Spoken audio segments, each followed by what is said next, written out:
Romero, Mario Treviño.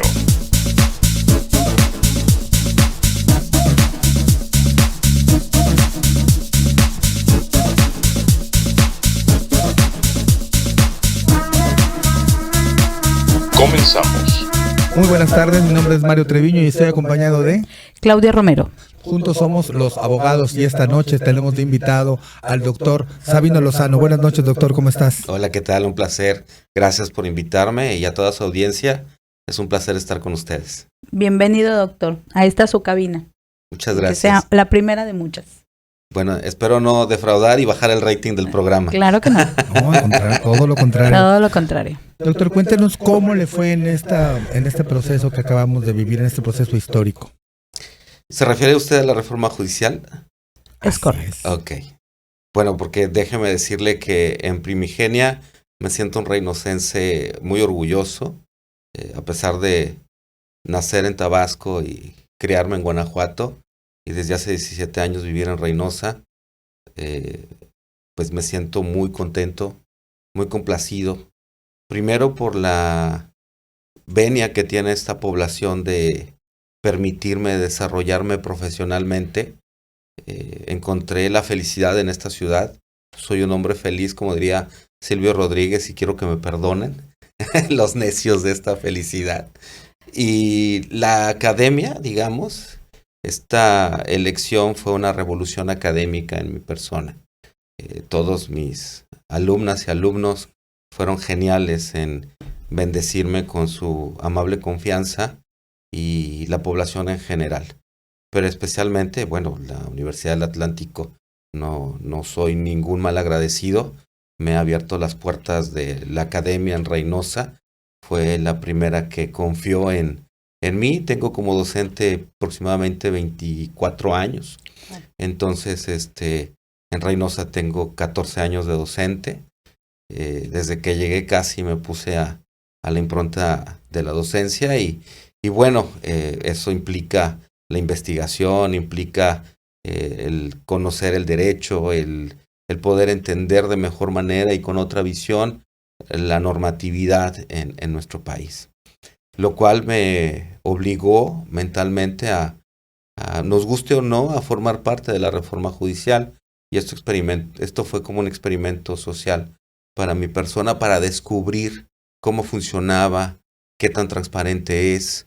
Y quiero hacer notar a través de su amable audiencia que su servidor se mostró sorprendido porque no soy un político, eso hay que decirlo claramente, soy un científico del derecho, hoy funcionario público en el Consulado de México en McAllen, encargado del Departamento de Protección a Mexicanos en el Exterior hasta este momento.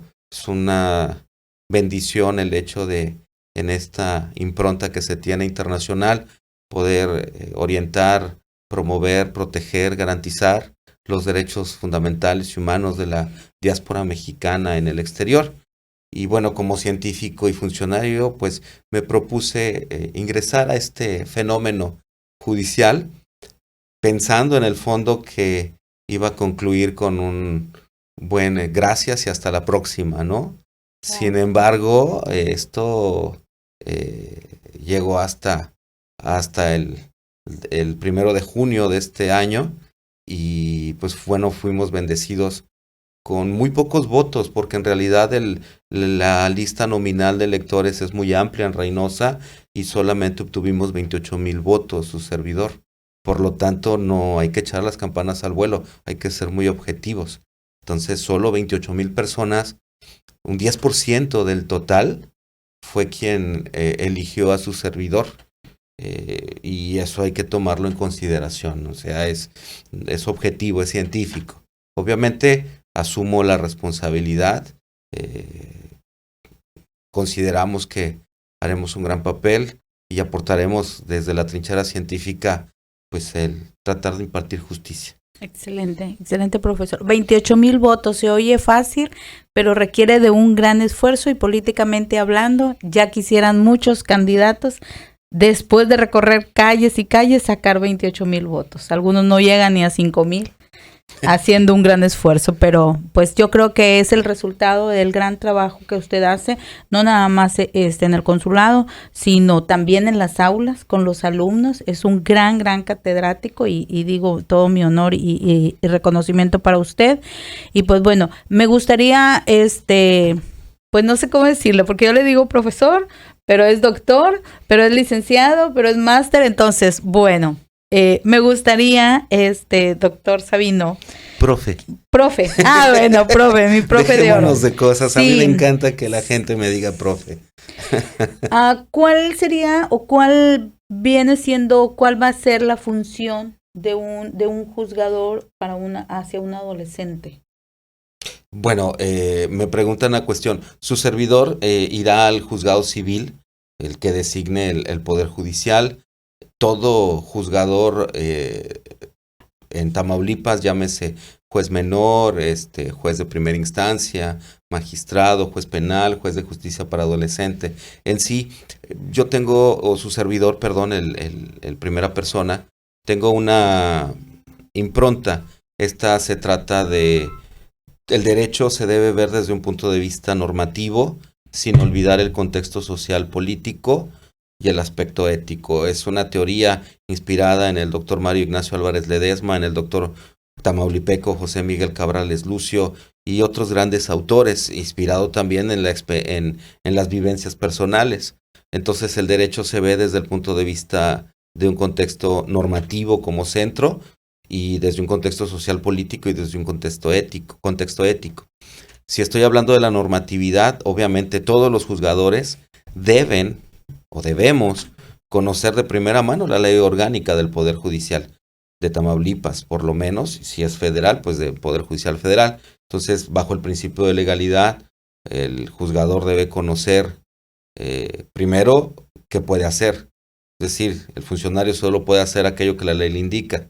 Y todo está plasmado en la ley orgánica del Poder Judicial de Tamaulipas. De primera mano, incluso para los estudiantes de Derecho, el hecho de presentar una demanda ante un juez civil o ante un juez familiar, la respuesta la encuentra en la ley orgánica del Poder Judicial. Por ejemplo, del 40 al 50 del artículo van a definir por qué tengo que presentar una demanda de divorcio en un juzgado familiar o por qué tengo que presentar una demanda que tenga relación con propiedades en el juzgado civil. ¿Me explico? Entonces, de igual manera, en la cuestión de adolescentes, una gran compañera, podré decir una amiga doctora, la doctora Gloria Paloma, es una excelsa experta Ministerio Público, pero es doblemente, va a hacer un gran papel como juzgadora en justicia para adolescentes, obviamente entendiendo a la ley de justicia para adolescentes como un contexto importantísimo, ¿no? El adolescente es una persona vulnerable. Primero, el adolescente tiene tres grupos etarios. El hecho de la ley de justicia implica de 12 a 14 años, a menos de 14 años, de 14 a menos de 16 y de 16 a menos de 18. Son tres grupos etarios por medio de los cuales pues hay una normatividad. O sea, penalmente una persona puede ser procesada desde los 12 años, pero no amerita prisión preventiva oficiosa. Está dentro de nuestra normatividad, tanto a nivel federal como a nivel local. Pero hay un contexto social, porque ese chico de 14 años está cometiendo ilícitos, cometiendo delitos. Entonces hay un contexto social político. ¿Qué hace la familia? ¿Qué hace el desarrollo integral para la familia? Los jueces, las sentencias. Entonces es un cúmulo de cosas. Pero me encanta la pregunta porque me lleva primero a mi teoría, es desde la norma. Si yo no tengo un argumento normativo, no podré entender a la ciencia jurídica. Finalmente, lo que usted pregunta es, pues está claramente en la Ley Orgánica del Poder Judicial del Estado de Tamaulipas y con la impronta de conocer cuáles son los tres grupos etarios de los adolescentes a nivel nacional. Okay. Y de estos tres grupos etarios hay, obvio, tres diferentes responsabilidades que se van a afincar de acuerdo a los problemas que pudieran tener estos adolescentes. ¿Usted va como juez a la situación familiar o a los adolescentes en particular? Voy a la situación civil. Yo fui un candidato y ahora juez electo a un juzgado civil, Sí. junto con mis compañeras, la maestra Priscila Zafiro y la maestra Alicia Reyes, me parece.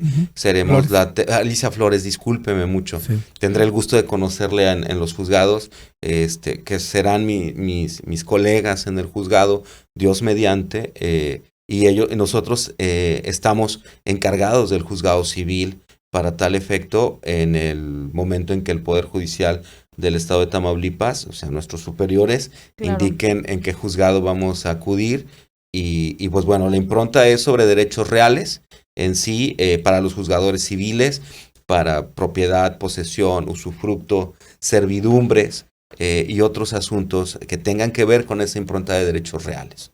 Porque van entonces a lo que es todo lo relacionado con civil. Sí, ¿verdad? así es, no familiar.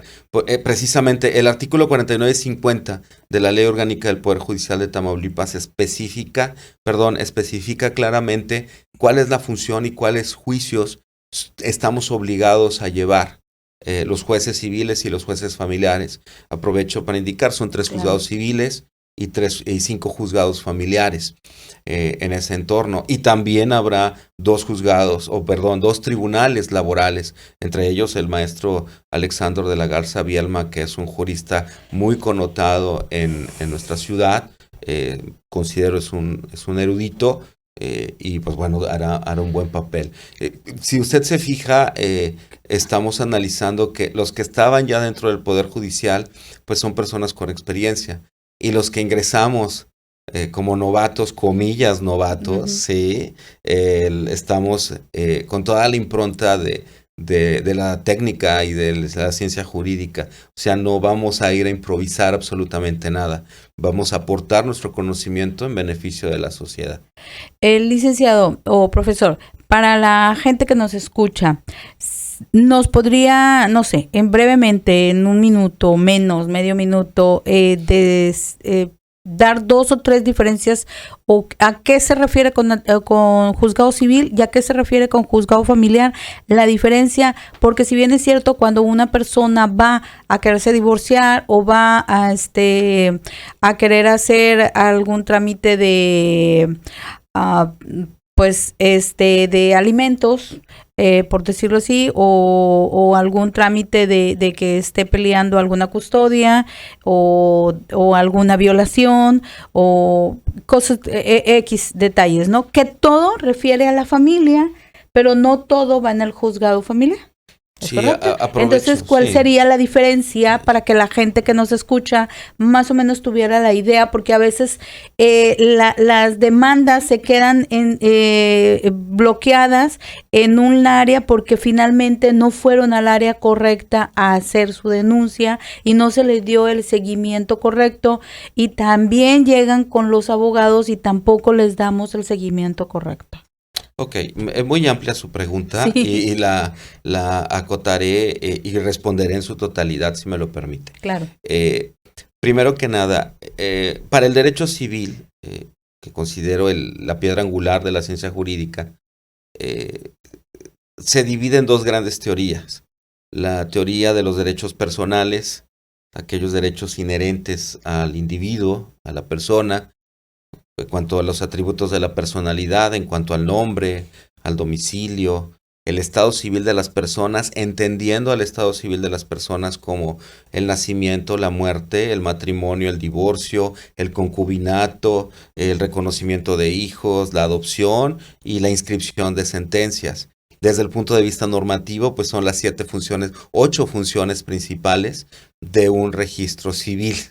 En consecuencia, esto habla del patrimonio, y el patrimonio pues familiar, cuando tenga que ver con ello, todas estas cuestiones se dirimen directamente en un juzgado familiar. No puede ser de otra manera. Usted tocó el tema de las obligaciones alimentarias. Entonces es el interés superior de la niñez. Y abro un paréntesis. También nosotros tenemos responsabilidad de conocer el Código Nacional de Procedimientos Civiles y Familiares. 1 de abril del 2027, hay que futurizarnos. Entonces ya van a ser juicios orales. Bueno, en muchas partes del país, como Nuevo León, Guanajuato, Jalisco, Querétaro, el Bajío, ya usa juicios orales desde hace más de 15 años. En consecuencia, ya tenemos que unificarnos. Los alimentos, en ese sentido, pues viene del interés superior de la niñez.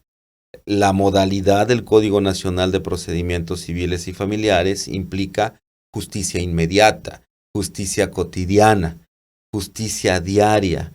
Es acercar a la justicia, lo plasma en los principios del Código Nacional de Procedimientos Civiles y Familiares. Los alimentos pueden promover su cumplimiento en dos vías. La vía familiar, que es la normal, a través de un juicio de alimentos, ya sea provisional o definitivo, según sea el caso, a efecto de que el deudor alimentario o deudora alimentaria cumpla con la satisfacción de las necesidades de habitación, ropa, salud, educación, cultura, entretenimiento, es decir, todo aquello que conlleva el interés superior de la niñez o a la protección de personas vulnerables con alguna discapacidad física o psicoemocional, o los adultos mayores, todas ellas en personas en vulnerabilidad, cada uno dependiendo de la teoría del sujeto activo, del sujeto pasivo de la obligación. Pero eso es por el ámbito civil. Por el ámbito penal, los alimentos son una conducta que el bien jurídico tutelado es la integridad física, el patrimonio, la salud de los niños, niñas, adolescentes menores de 18 años, de las personas vulnerables, ¿sí? O bien de los adultos mayores. Cuando alguien abandona a una persona, entonces la conducta típica, o sea, la tipicidad, la antijuricidad, la culpabilidad, ¿sí? Y la punibilidad de la que habla nuestro sistema penal mexicano, usted tiene dos opciones. En materia penal, tanto en el fuero común como en el fuero federal, puede abrir una carpeta de investigación en contra del sujeto activo del delito. ¿Me explico? O bien puede usarlo en materia civil en contra del sujeto pasivo de la obligación. Note ese aspecto, pero en ambos el objetivo es que haya un cumplimiento de algo. Internacionalmente, el tema que usted toca, los alimentos, y desde la Secretaría de Relaciones Exteriores, existe un programa que se llama, por sus siglas en inglés, UIFSA, Uniform Interstate Support Family Act, que es el cobro o programa de pensión de cobro de alimentos desde México. No hay necesidad de juicio, solamente ingresar a la página de internet de la Secretaría de Relaciones Exteriores, provocar esa página, ahí va a encontrar los requisitos, cumplir con ellos, entregarlo a la oficina de pasaportes, derecho de familia, Embajada de México en Washington, Embajada de México canaliza al Departamento de Derecho de Familia de Estados Unidos y lo baja directamente al trabajo. Entonces, o sea, a ver, es un traducción para mí que soy esto es cuadrada también. Yo puedo embargar al papá porque no está dando feria y anda ya del otro lado y allá recibe dinero. Claro, porque es ciudadano. Tanto como un embargo, no importa su estatus migratorio. No importa. No importa la pero nacionalidad. Mejor todavía. No, o sea, pero me puede caer la lana porque... Tanto como embargo no, pero sí a través del sistema jurídico en Estados Unidos. Es un programa recíproco de alimentos. Entonces está firmado por los dos países. Y sí se puede y no hay necesidad de juicio. O sea, no es embargo judicial como tal. Es como un child support, pero para el mexicano. Es para cualquier persona, bueno, sí, para mexicanos. Es un cargo que se le hace para que pague. Va directamente al sueldo de la persona o del caballero. Entonces, todos tienen que cumplir o de la caballera. Del interés superior de la niñez. Claro. Lo estereotipé porque el 100% de los casos en el Consulado de México en McAllen, lamentablemente, son de caballeros. Y digo lamentablemente, ¿no? Luego hablamos de equidad y hablamos de ellas y ellos y demás, y no vemos esa equidad. Le encuentro que la ley es abstracta, que no tiene género, pero el contexto social en nuestro país, pues lo aplica a un género determinado. Esto no exime de que también las esposas o la señoras, pareja, las damas. sí, la pareja, o sea, en sí pueda reclamar alimentos. Los cónyuges se deben dar alimentos. Hombre, hombre, mujer, mujer, hombre, mujer. La ley es abstracta. Nuestro contexto social es diferente. Sí, y es correcto que todos somos seres humanos. ¿Sí o no? Claro. ¿Cómo Pero está la ley ahorita? No, la ley protege Nos vamos a otro a la tema. víctima. ¿Me ¿verdad? explicó? Sí. Entonces, todo esto es así. Y lo importante de su programa, la trascendencia de su programa, el cual Sí. felicito, Gracias, es profe. acercar el derecho. Sí. Yo le llamo primeros auxilios jurídicos para que la gente conozca cuáles son los caminos, pero es obligación de todos nosotros como operadores jurídicos conocer nuestra norma jurídica. La ignorancia de la ley para ningún abogado exime de responsabilidad, porque es responsable. Cuando su servidor imparte charla en cualquier lado, como este amable foro, pues siempre indico que toda proporción guardada somos como médicos, porque Claro. en nuestras manos está la vida, el patrimonio y la libertad de un ser humano. Es correcto. Entonces, la responsabilidad que tenemos para la orientación o desde la trinchera donde nos encontremos. Hoy me encuentro en el consulado y se protege, me encuentro en la docencia, me encuentro en la asesoría pro bono en este momento. Mañana estaré en la impartición de justicia, primero Dios, pero en todas las trincheras se debe aplicar la misma teoría y sobre todo el principio pro persona. Sí, como defensor de los derechos humanos, en todo momento se nota su calidad humana, el núcleo familiar al que pertenece, al que ha formado con tanto cariño, y que usted hace referencia a su persona como primero como un esposo, ¿no? Entonces Sin ahí duda. nos habla de que está protegiendo el núcleo familiar, no solamente en el ejercicio de la ley, sino en su persona en todo momento. Eso nos da confianza a todo lo que le conocemos y Claro. tenemos el gusto de haber aprendido El algo de gusto es usted. mío. Entonces, cuando vemos que va a una situación a atender, a juzgar de manera civil, a tener esa enorme responsabilidad, y cuando no existan algunos casos, esperemos que se sienten jurisprudencias, que se lleguen a unos nuevas resoluciones que pueden servir de ejemplo para otros. Viniendo de usted, sí lo esperamos. Tal vez de otra persona nos va a decir, es hasta aquí, y hasta aquí decía la ley. Creemos que usted sí va a llegar a ahondar, a buscar un piso más firme para que por ahí se pueda transitar sólidamente. Hablando sobre lo que dice Mario, perdón, queremos que nos platique qué se está haciendo sobre la prevención de riesgos. ¿Cómo estamos previniendo las leyes de México, los riesgos como el ciberacoso, como que ya te pueden poner tu foto en un cuerpo que no es tuyo y mandarlo a páginas indebidas? ¿Qué estamos haciendo? ¿Qué está haciendo México para prevenir este riesgo?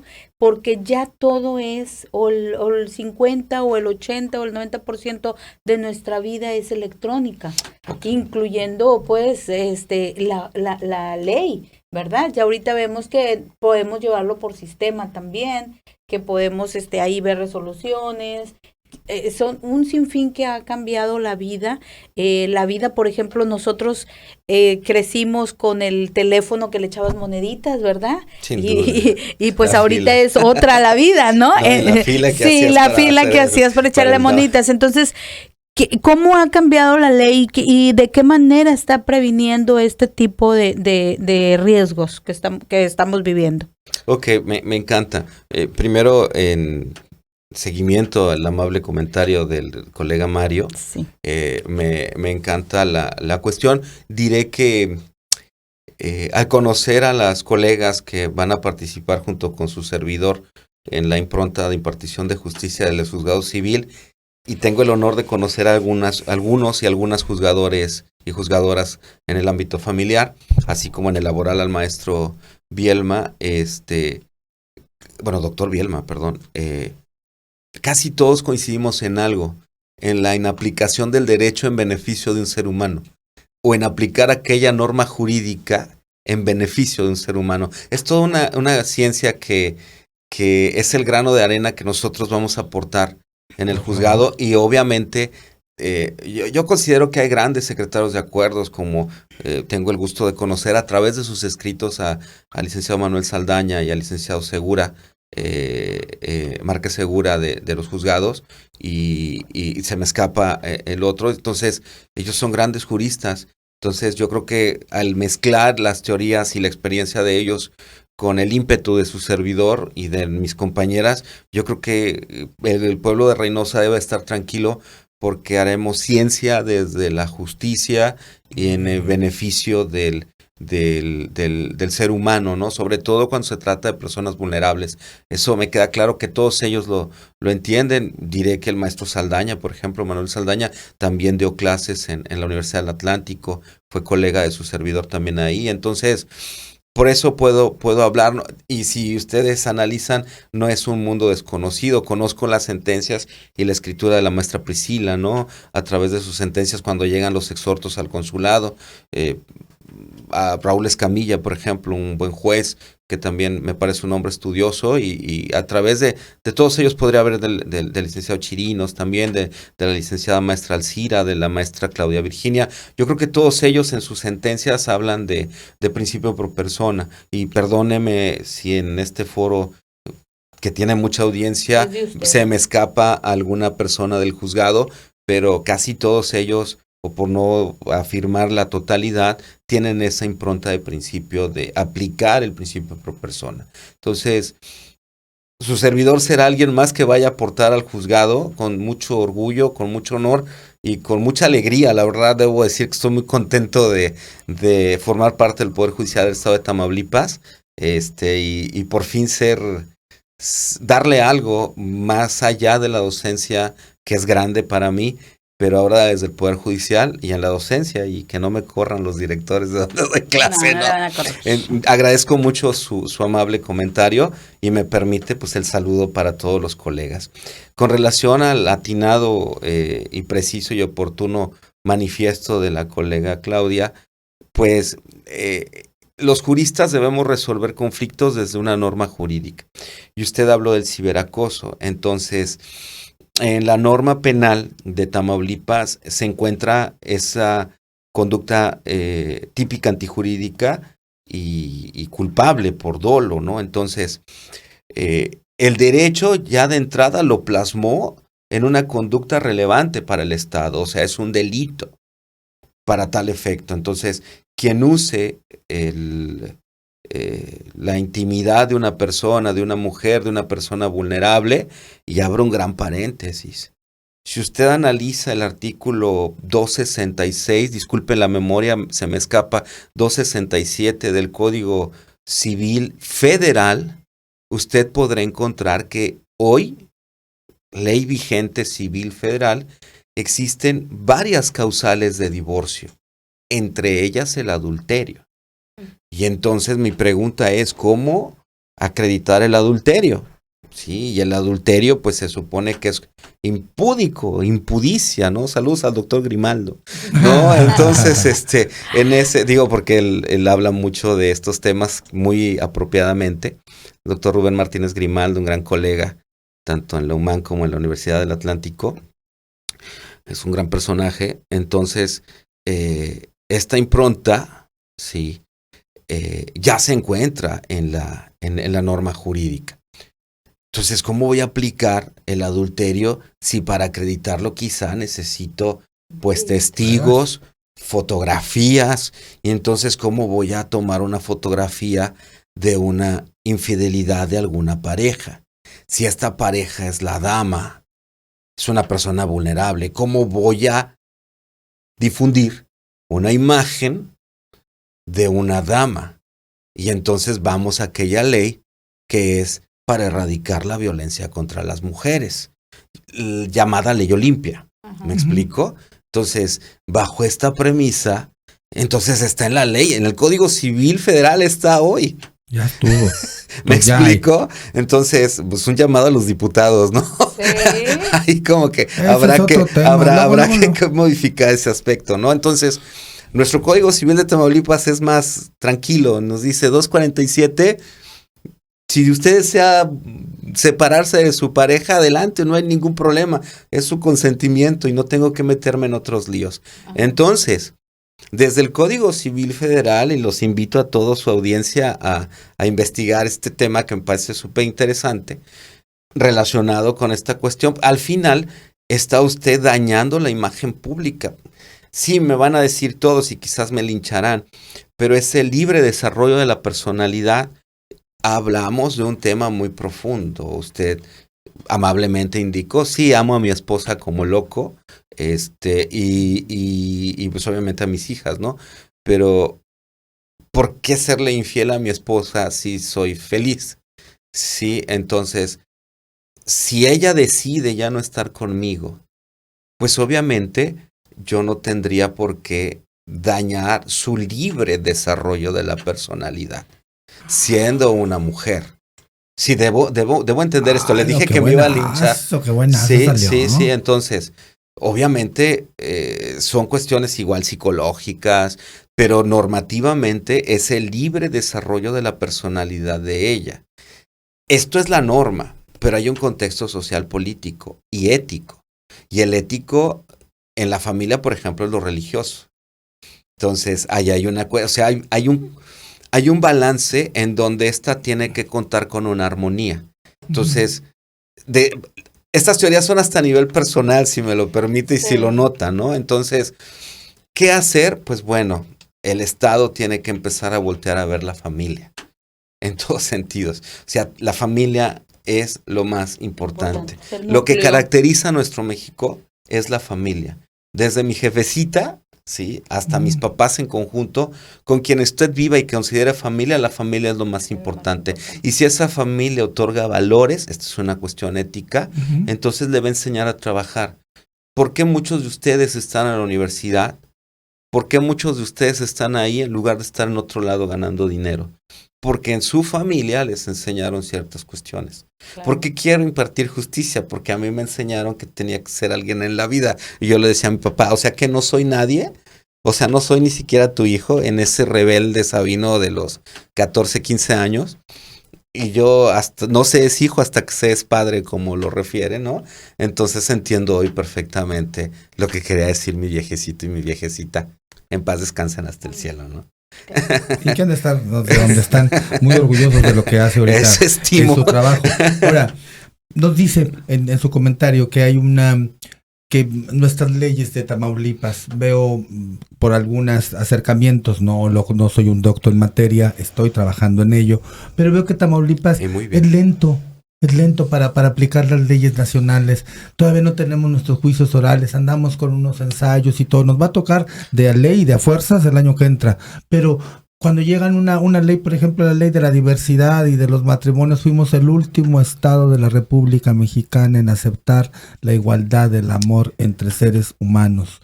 Se estaba defendiendo un derecho humano para tener familias, para hacer tantas cosas, pero no pasa eso en Tamaulipas. Tamaulipas es lento. Ahora nos queda la confianza en que en juzgadores como ustedes y en este tipo de personajes que están ya trabajando ahí dentro, se va a poder activar estas leyes, van a ser nuevas, se van a basar en las costumbres que tenemos, que se van a llevar al rango de leyes, esas costumbres que serán buenas o malas, pero ya existen, ¿sí? Y cuando no dañan, tienen que convertirse en leyes. Sin duda, está usted tocando un tema muy interesante que a su servidor le encanta también, que es un tema de derechos humanos, ¿no? Entonces, los derechos fundamentales y los derechos humanos deben ir de la mano. Considero que no estamos tan mal, porque le diré, o no estamos mal, sí debemos innovar y estar a la par con algunos otros estados, como mencioné. Sin embargo, hay leyes como la ley de adopción para Tamaulipas, que es una ley fenomenal, que casi no, o sea, la podemos comparar con otros estados, y esta ley es bellísima, o sea, esa carta de idoneidad para poder adoptar de parte de alguien, por lo menos en la teoría, y que en el DIF se realice, pues por lo menos, o sea, hablo desde la trinchera normativa, sí, ya hablaré desde el contexto social o político, pero está en la norma, entonces ya depende del operador jurídico, está en su mano, en la mano de todos los escuchas y las escuchas, el hecho de aplicar esa normatividad, ¿no? Entonces, la ley de paternidad, ya que habla de alimentos, entonces hay personas que no cumplen con dicha obligación. Tamaulipas fue pionero de la ley de la paternidad. Entonces, es muy importante que los operadores jurídicos como ustedes y las escuchas se echen un clavado, que se especialicen en algo, claro, que lo encuentren, no importa la edad que tengan a la hora que estudien, solamente descubran qué les apasiona y la vida los va a llevar por un montón de lados, y lo digo con conocimiento de causa. Usted no se vaya de aquí, porque ahorita regresamos. Vamos a tener una pausa. Síganos, siga con su pasión y siga aquí con los abogados.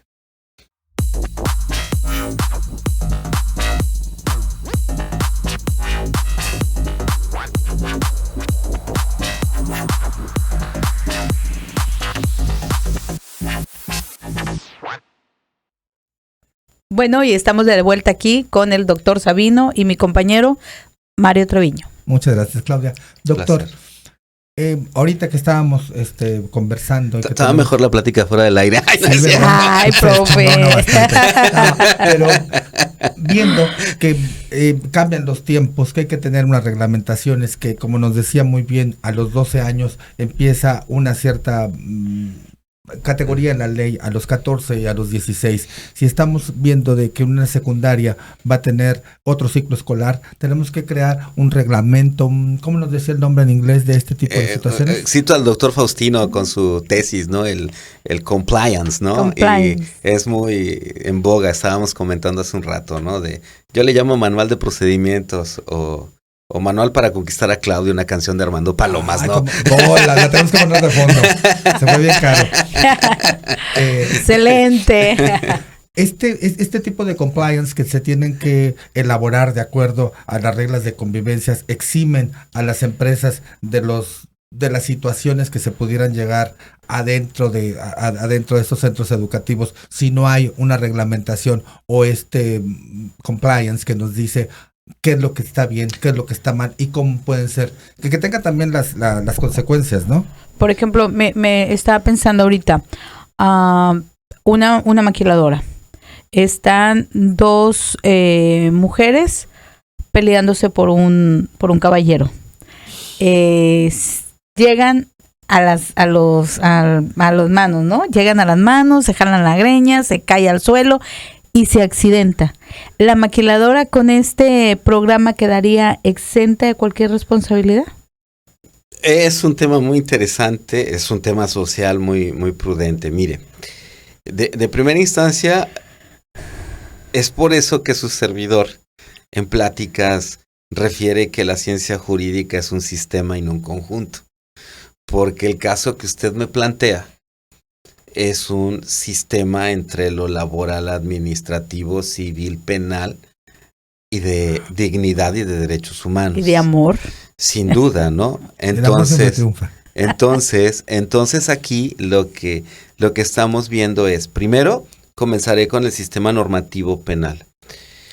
Estos temas de los compliance, a su servidor sostiene una teoría que comienza con la reforma al Código Nacional de Procedimientos Penales, en su artículo 421 específicamente, que habla de la imputación directa a personas jurídicas. Entiéndase persona jurídica como una asociación civil, una sociedad mercantil, un sindicato, a excepción de las personas jurídicas como el municipio, el Estado o el propio Estado mexicano, que todas son personas jurídicas.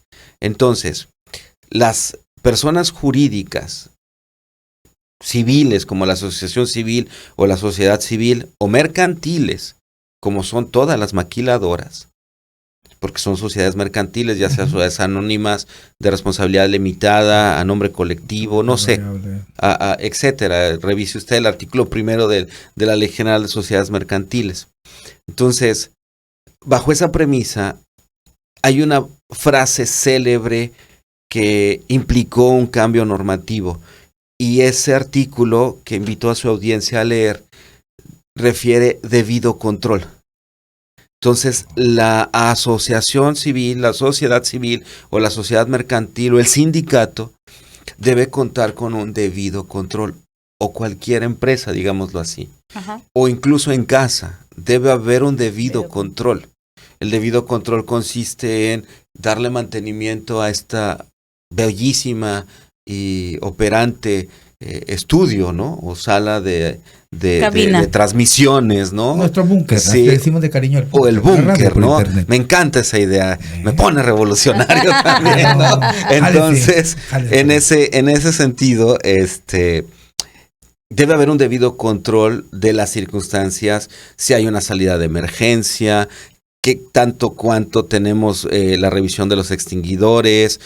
¿Algún cortocircuito Dios favorezca? O sea, ¿cuándo fue que se le dio el mantenimiento anterior? Entonces hay un debido control para evitar responsabilidades civiles, tanto objetivas como subjetivas. Ahí es donde entra un juzgado civil, ¿no?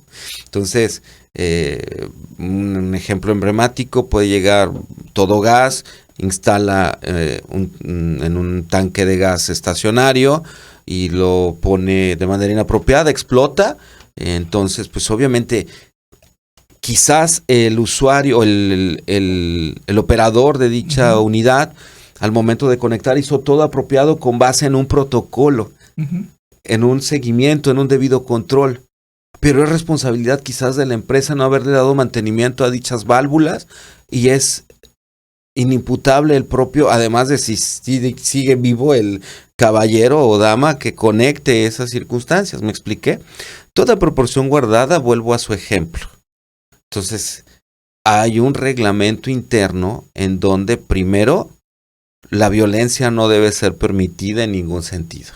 O sea, no hay justificación alguna, espero no me escuchen mis hijas, para violentar a alguien. Sí, a excepción del papá. No es cierto. Sí, me explico. Sí. Obviamente es una broma, discúlpeme para no aburrirlos, ¿no? Incluyendo a los papás, y ahora sí es en serio, no debe existir violencia. O sea, la violencia no está permitida en ningún ámbito. Y lo que usted me planteó es un aro de violencia. Es correcto. Entonces ahí la empresa debe reprender porque debe haber política de cero violencia, de respeto por el de enfrente, y como mencionaba hace un rato, es el libre desarrollo de la personalidad. Obvio, en el barrio, bendecido mi barrio de San Gonzalo, allá en Salamanca, sí, pues te prendes y te sale lo barrio, ¿no? Yo no salí del barrio, digo, yo salí del barrio, pero el barrio no salió de mí, y pues obviamente se enoja uno, ¿no? Es una histeria, pero es donde interviene la inteligencia emocional, donde la empresa tiene también la obligación. Si la empresa dijo, ya le di primeros auxilios psicológicos a todas las personas que están obligadas, las empresas, y los funcionarios públicos también tienen que recibir esa impronta por la cantidad de asuntos que ven, no llevarse los asuntos a su casa, todo este tipo de cosas. Entonces hay ese debido control de si la empresa tuvo a bien evitar que se diera esa circunstancia. Obviamente es una circunstancia de particulares. Bien. Si se daña a alguien, pues tendremos que hacer la investigación o invitar a la investigación de la empresa. ¿Quién lo provocó? ¿Bajo qué circunstancias? No existe justificación para la violencia. No. Pero aquí viene algo muy interesante. Nuestra ley, nuestra normatividad, México crea un sistema normativo en donde dice medios alternos a solución de controversias. Y tenemos una ley de mediación y tenemos entonces otra circunstancia a nivel federal de mediación. Entonces, mediación, conciliación y arbitraje. En donde esto es tan libertario, pero a veces no lo logramos comprender, que para evitar llegar a un conflicto, pues puede usted tener una excelente conciliación o una excelente mediación, porque al final quien va a resolver sobre todo en la mediación son las partes interesadas y solamente tendrán un facilitador que indique y que contraponga a las partes y luego las una para que resuelvan ellos mismos. ¿Qué mayor libertad que eso? Si alguien incumple, está incumpliendo consigo mismo. Entonces, en ese asunto, mi mente me lleva, antes de todo, a un medio alterno a solución de controversias, a pedirle a mujeres, tanto municipal como estatal o federal, que platique, porque las dos son vulnerables, que platiquen con ellas y que traten de resolver qué es lo que está pasando en un escenario en donde cada funcionario hacemos lo que nos corresponde. ¿Sí me explico? En un escenario en donde obviamente están dispuestas también las damas a entenderlo. ¿No? Y al final también, pues darle ese apoyo psicológico, porque hay que erradicar la violencia contra la mujer. Soy consciente, creedor de que hay que erradicar la violencia contra la mujer. Eso es importante. Todo eso fue de color de rosa, profesor. No, es que está en la teoría. Pero si en el comply complier o en el contrato de cómo debe de funcionar los trabajadores de la empresa, está escrito la empresa está exenta de sí, hay ese cualquier demanda del trabajador. Hay ese debido control, probablemente respecto de los ámbitos civiles, sin duda alguna. En el ámbito laboral, les invito a invitar al maestro Alexandro de la Garza Bielma para que les dé una charla de laboral hasta por debajo de la lengua, ¿no? Sí, lo vamos a invitar. Hay infinidad de juristas. Gracias por invitarme, me siento muy honrado, pero sigo sintiéndome una hormiguilla en el desierto, digámoslo así, que falta mucho por aprender, a pesar de que estoy bien viejito, pero me falta mucho por aprender. Pues si a usted le falta por aprender, imagínense a nosotros. Es uno inacabado, ¿no? Entonces, pero el caso que expone hipotético, sí, quizás los oyentes, los escuchas, podrán inferir que, como usted dice, es un mundo color de rosa, pero no, lo que pasa es que a lo mejor lo hago parecer tan fácil, pero es que está en la ley y se va al funcionario y, bueno, ya intervienen otros conflictos sociales, políticos de cómo te atiendo, en qué momento te atiendo, cuándo te atiendo. Porque, sí, pero también es importante. Pero está en la ley, o sea, aquí lo importante está en la norma. Hay en este momento nos reintegra la fe en el género humano y sobre todo en los juristas. Sí, porque nos habla de que estaba en la ley, no de que son mis sueños guajiros o de que a mí se me ocurre. Sí, o sea, esta vez vamos a tener una respuesta. Tengo un argumento. Va a poder decir, en la argumentación va a poder decir, aquí está la ley. Sí. Que tal vez no lo hacíamos anteriormente. Vamos a ver el lado bueno a esta nueva elección. Vamos a ver que ahora llega una persona, un humanista, y que es jurista. Entonces, es científico. Qué interesante, científico como bueno, sí, quizás lo importante, creo yo, es que también tenemos que darles ese respaldo y esa esperanza o seguridad, no seguridad sino esperanza, también a las empresas, porque también nosotros como seres humanos a veces no ponemos de nuestra parte y luego cuando nosotros mismos provocamos aquella situación, después vienen las consecuencias y queremos que la empresa se haga también responsable de todo ello. Cuando nosotros somos quienes estamos cometiendo el error, cuando nosotros somos quienes no nos estamos comportando como debe de ser en las instalaciones de nuestro trabajo, ¿verdad? Porque en todas instalaciones de todo trabajo debe de haber reglas de comportamiento, ¿no? De desarrollo y de comunicación con los demás compañeros. Y cuando nosotros estamos violentando esa regla de trabajo, pues bueno, hay consecuencias que después, si esas consecuencias son graves, queremos que la empresa resuelva. Y también, bueno, pues la empresa también la ley la defiende, como dice usted, también tenemos juristas muy buenos en lo laboral, pero bueno, también decirle a la audiencia, ¿verdad? Todo esto nos llega a unos reglamentos éticos y morales, donde está también en nosotros, porque tenemos que esperar a que suceda y provocar nosotros, provocamos y sucede, para luego querer implementar la ley. Y me lleva al caso muy palpable, muy nuevo que tenemos ahorita de la chica Carla, que bueno, le está quebrando los vidrios, no sabemos el contexto, cómo fue lo que pasó, al final le dice al hombre con el que está discutiendo, saca el R, el pelado saca el R y la mata ahí en ese momento en la calle. Entonces, nosotros hasta dónde como seres humanos provocamos una situación porque el otro también es humano y también se violenta, ¿verdad? Sí, y luego queremos que la ley, que la empresa, que se defienda una situación indefendible. Son dos contextos diferentes. ¿Sí? Si me permite la puntualización es, primero, en las empresas debe haber una armonía, o sea, deben generar esa armonía y que creo que todo mundo lucha, los líderes empresarios también lo hacen. Uh-huh. Por ejemplo, un saludo al ingeniero Esteban Garza, que es otro reynosense más y que está muy metido ahí en la industria maquiladora.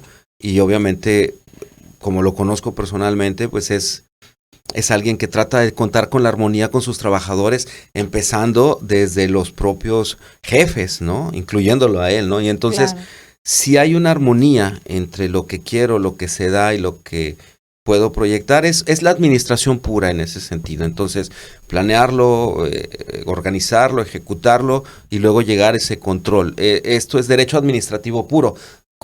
comprendamos que este sistema, no puedo hablar de derecho civil solamente, sino traigo a colación otros temas del derecho. Así es. Sin embargo, al final, en el caso que usted aduce lamentable, insisto, la violencia genera violencia. Sí. Y bueno, yo entiendo el contexto social que usted está planteando de la dama que decidió, a unas sabiendas de lo que probablemente pueda dedicarse el caballero, subrayo esta parte, y obviamente lo que sucedió al final, en donde lamentablemente privan de la vida a la dama con un arma de calibre alto, al final de cuentas sigue siendo un feminicidio, punto. Entonces, la institución gubernamental tiene que tomar cartas en el asunto y pues realizar la carpeta de investigación desde la base jurídica. Pero es un contexto social, o sea, el derecho penal también va de la mano del contexto social. Nos falta mucho, pero vamos a ir sembrando estas cuestiones y les puedo asegurar que desde la trinchera civil del juzgado, bueno, primero desde la función pública donde estoy como encargado del Departamento de Protección a Mexicanos en el Exterior, todos mis colegas, mis compañeros a los que les mando un saludo, al licenciado Chapa, al licenciado Álvarez, a la maestra Yajaira Angulo, a la maestra Gabriela y a la maestra Erika y a Joana, muchas gracias por apoyarme en esta locura desde enero. Y bueno, va a ser muy, muy válido la aportación que dejamos allá con impronta de derechos humanos. Y pues en el futuro, pues la impronta sigue siendo la misma desde la ciencia.